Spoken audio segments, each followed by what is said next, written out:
through 75 counties and hundreds of investigations, from the most violent crimes to petty infractions. This is Arkansas Crime Watch with Kevin Kelly. Good evening and thanks for watching Arkansas Crime Watch on Fox16.com. I'm Kevin Kelly. The coronavirus has changed everything. And as the pandemic continues to affect every area of our lives, law enforcement agencies throughout the country are being forced to change as well, especially how they protect and serve, not just for the public, but for their own safety as well. Joining me to talk more about this and the impact COVID-19 is having on law enforcement is Little Rock Police Chief Keith Humphrey. We thank you very much for taking the time to join us. Kevin, it's my pleasure. Let's get right to it. What impact has this had on your force? I think it's caused us to be more aware of our surroundings. We face difficult times every day. And so the main thing is just kind of, this is a new norm. This is, I think the concern is, you know, what's really going to happen. And so what we've basically told officers is business as usual. We've had to make a few changes so that we do protect them from the virus, and also we don't want our officers passing the virus on to our citizens. Yeah, I want to dive more into that in just a minute, but have any of your officers tested positive for COVID-19? Not that I'm aware of. Okay. I know that there has been throughout the state. I know there's like 83 people who have tested. We're up to 96 now. 96 now, yeah. But not aware of any officers who have, and I would be aware of that if I.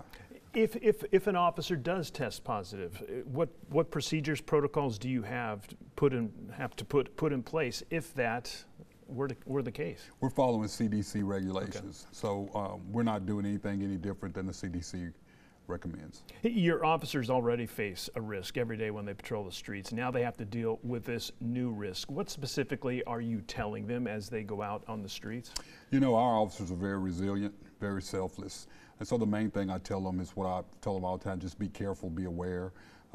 Let's not make any more of a panic than this is, yeah. And continue to provide the professional service that people expect from us. I know in some other areas of our country, police departments have issued masks and gloves as an extra layer of yes. protection. Is that something that you have implemented, or are you considering it? No, it's been implemented. Okay. And so we have provided all of our employees with the proper PPE equipment.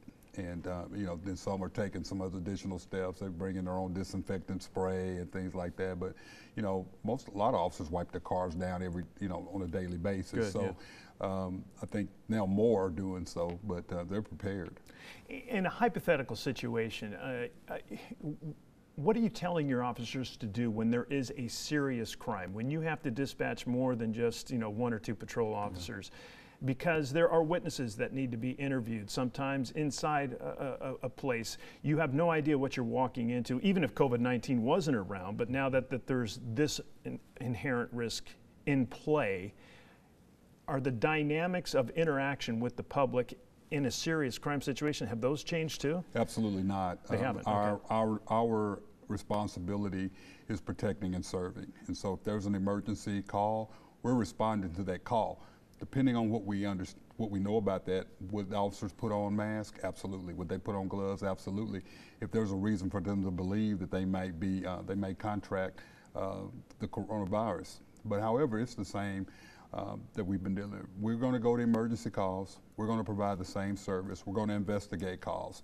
However, are there some calls that we are trying to advise the community to telephone report? Absolutely. Yeah, let's talk about that, because we're talking specifically about non-emergency police reports. I want to show our viewers online some of the I guess the crimes, if you will, that you want them to call. These are non-emergency calls, and keep in mind the telephone number for the reporting unit is listed there on your screen, so write that down if you're watching this online.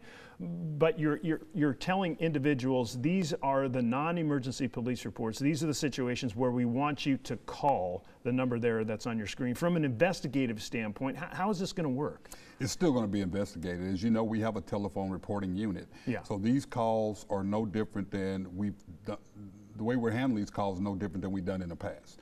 And so we recommend, if you go on our website, these are the calls that we would ask citizens, if possible, to call and make a report by phone. every report that comes in is going to be investigated. So there's no difference in the matter that we're handling these calls. We're still doing our investigations. We're still calling. We're still doing follow-ups. So none of that's changed. We're asking that if it is if it is a situation that we can use telephone reporting unit, we're asking people to utilize that, and we do that, Kevin. We do that. We try to educate the community on doing that as much as possible, because the more officers we can have on the streets, we can do a lot of more proactive and prevention. I want to get your reaction to what's being done in Philadelphia. The police chief there is telling officers to temporarily detain an officer, confirm their identity, fingerprint if possible, prepare the paperwork, and then release the offender. And then when and if an arrest warrant is issued, it will be served at a later point in time. Are we at that point yet? We are not at that point. Okay. We're not at that point. It's business as usual. We've worked close in contact with Pulaski County. And yeah. So, Chief Higgins has been great. And we're not doing anything different. If we make an arrest, that person's being transported to jail. But there are a lot of calls, a lot of arrests that we're not making, that we haven't been making, minor misdemeanor citations that we haven't. And this is nothing new, because Pulaski County's not taking a lot of those minor misdemeanor charges anyway. Yeah, so yeah. It's no different than we've always done it. COVID-19 obviously is not a laughing matter. It is to be taken very seriously, but some departments are having a little fun with it, on social media. I want to show our viewers online some of what I'm talking about. Some departments are taking to social media, telling criminals to, quote unquote, please take a break. In fact, police in Washington state said, we will let you know when you can resume your normal behavior. Salt Lake City Police is asking all criminal activity to cease until further notice. And other departments throughout the country are telling people to stop calling 911 because they ran out of toilet paper. Again, this is a serious matter, right. but is crime down? It's the same. I mean, it is. Yeah, I mean, we haven't had an uptick in any crimes, property crimes or anything. I mean, it's just really, it's business as usual. And so we haven't, and I've asked my commanders to prepare a daily update when it comes to, if we see that there's something that's kind of out of the ordinary. To this date, I haven't received anything. Jails are overcrowded. That's obviously a concern. Are you going to instruct your force to maybe delay making arrests if COVID-19 continues in the path it's going? No, we've already got a plan in place, and like I said earlier, Pulaski County, there's certain misdemeanors, nonviolent misdemeanors, they're not taking arrest on anyway. So if someone needs to go to jail, as far as if someone's going to do bodily harm to someone or threaten to do bodily harm, imminent bodily harm to someone, they're going to go to jail. Yeah. Pulaski County District Court's closed to the public, still conducting video arraignments, but in light of COVID-19, aren't you concerned about this? Because every day we've been seeing the numbers continue to climb and climb and climb. That's going to have a ripple effect, in terms of maybe overcrowding in jails, maybe people ending up in jail longer than they should have because the whole system's backed up. Is that on your mind? I think it's on every law enforcement official's mind. Where's this going? Yeah. Is this going to be the new norm? And I'll tell you something else, Kevin. I think it's going to also cause a lot of law enforcement professionals, executives anyway, to look at their current policies and procedures. Yeah. So anytime something like this happens, you want to make sure you're prepared. And so, yeah, it's a concern. I'm concerned every day that one of my employees is going to get, be exposed. I'm concerned every day that citizens are going to be exposed. Yeah. It's really the unknown, but it's right now it's what we're having to deal with. And as a police officer, this is what we train for. We train for these incidents that we may encounter, and we have resilience, we have selflessness, but it doesn't mean that the officers aren't concerned. Yeah. But no one has complained. I haven't heard of anyone reducing their passion for the job or minimizing any type of calls or anything. And I'll tell you, our officers have they've also been checking on our senior community.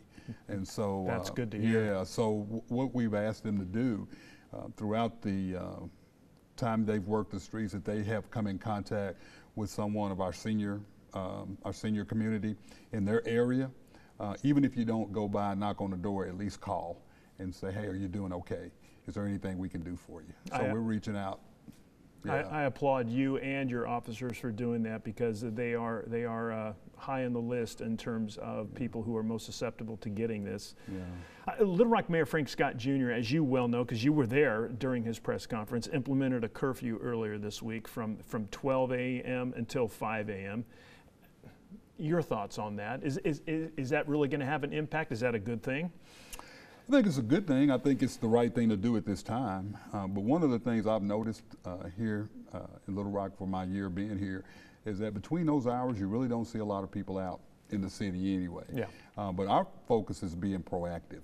If we see someone out that's not working or not, to and from work, or they're just congregating out, our main focus is going to be proactive, contacting them and introducing ourselves, asking them where they're going, and if they say we're going home, hey, we want to make sure you're okay. We're looking out for your safety and health, and there is a curfew, and we'd appreciate it if you keep moving. And I think it's important having you here for you to deliver the message, because there are so many rumors flying out there. People have seen what the Little Rock mayor presented about this curfew, and they immediately think the worst. Oh my gosh, the police are going to be out. If I'm driving home from work, they're going to pull me over. Not the case. Not the case. And I made it very clear the other day, traffic violations, we're not going to excuse those. If someone commits a traffic violation, we're going to make that stop. If someone driving back and forth, going to work, going to the store, we're not going to be stopping people just because. Our main focus is if we see people congregating, if we happen to stop a car that has committed a traffic violation, we would remind that driver of the curfew. Yeah. But our main focus is to keep, just to check on our people, proactively check on our citizens, but we are not stopping people just because. Anything out of the ordinary? I know it's only been up and running for a few days now, but have you noticed anything between those hours of 12 and 5 a.m.? No, we've asked our officers to, report daily if there are an abundance of people out. We haven't gotten any calls, and I think just based on the unknown, I don't think we're going to see a lot of people out. Yeah. I mean, if you just kind of look around the city now, it's kind of really, really quiet, not a lot of traffic, whether that be vehicle, whether it's foot traffic. It's the same thing between the hours of 12 a.m. and 5 a.m. There's just not a lot of traffic out. Is there anything that you would like to tell our viewers in light of everything that is going on, not only here in the state of Arkansas, but around the country, that you feel is important? Yeah, I think I want the citizens to know that we are following industry standards. Okay. That basically this is what's happening collectively around the nation when it comes to law enforcement. We're still going to deliver the top quality service. We're still there for you. We're there for emergency responses.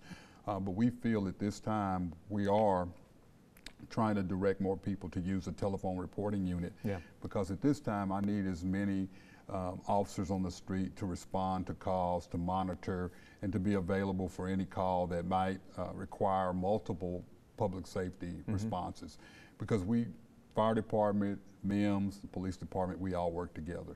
So the main thing is I want people to know that we're not out here targeting people, we're not out here profiling people. When we stop someone or if we encounter someone between those hours, our main focus is their safety, is their health, and to remind them that there is a curfew.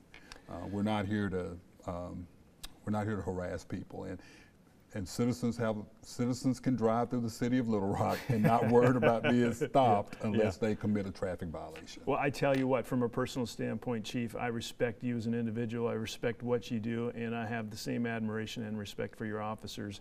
What you do day in and day out for the city of Little Rock, you can't put a price on that. Absolutely. Thank you so much. And I truly appreciate all that you do, as well as the officers, because I know it's not an easy job. And I appreciate you for having me here to be able to tell provide all the facts of what's going on during this time in law enforcement. Well, thank you, sir. Thank you.